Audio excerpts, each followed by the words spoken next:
Volleyball fans nagulat sa revelasyon ng isang insider. May buntis issue sa isang volleyball player, kakalipat lang di pa makakalaro.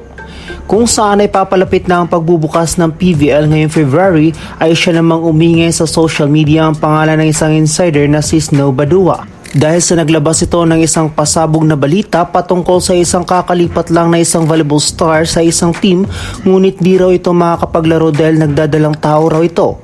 Ayon nga sa post nito sa social media, balitang volleyball, one of the newly acquired players of this team sadly won't be able to play this season.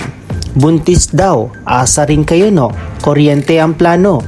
Dahil nga rito ay nagulat ang mga volleyball fans sa post na ito ni Badua dahil mostly kasi sa mga players ngayon ng bawat team ay nag-undergo na sa training, kaya't mahirap para sa nasabing players na makasama sa puspusang training kung ito ay buntis. Mahirap din para sa mga fans na magbigay ng pangalan sa kung sino sa mga lumipat ng team ang tinutukoy ng nasabing post. Marami na nga nagsilabasan na pangalan at adawit nga rito ang pangalan ni Makandili Katindig, Lazaro Revilla, Sed Domingo, KKD at Gretchen Soltones. Ngunit tanggal na sa listahan si Soltones dahil agarang pinabulanan niya ito. Dahil sa isang concerned citizen na nag-message sa kanya at direktang sinabi ni Soltones na, "Not me." Mostly napakaraming F2 players ang pumasok sa iba't ibang kupunan dahil sa pagka-disband ng kanilang team. At ito nga naging usap-usapan ngayon na baka isa sa mga F2 players ang tinutukoy ng nasabing post. Dahil nga rito ay nabulabog ang mga fans ng bawat team dahil kung sino man ang players na tinutukoy sa post na ito ay sigurado ngang pagpepiyastahan naman ng social media, especially ang mga bashers nito.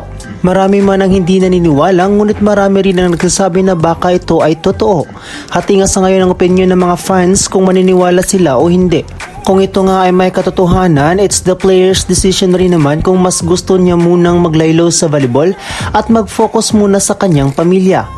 Wala pa namang binanggit na pangalan ng nasabing insiders at mas maganda siguro kung aantayin na lang natin na mismong si players ang magsasabi kung kailan ito handa. Hindi rin kasi natin pwedeng pwersahin ng isang tao kung ito pa ay di kayang sabihin sa publiko. Tanging respeto ang kinakailangan pag may ganitong usapin sa social media. At ang tanging makakapagsabi lang ay kung kailan handa ang isang tao upang ilabas ito sa publiko.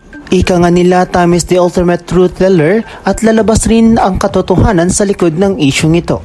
Sa ngayon, ang tanging nating pwedeng magawa ay ang mag-antay sa posibilidad na ito ay totoo. Mga ka-trending, sa tingin mo bang may katotohanan ng post na ito? Sino kaya sa mga players ang tinutukoy rito? Kung may alam ka sa isyong ito, abay comment mo na yan. So that's it for this video, ka-trending. Don't forget to subscribe at nang-press notification bell para maging updated ka sa latest ganap sa volleyball sa Pinas. Thanks for watching. Bye for now!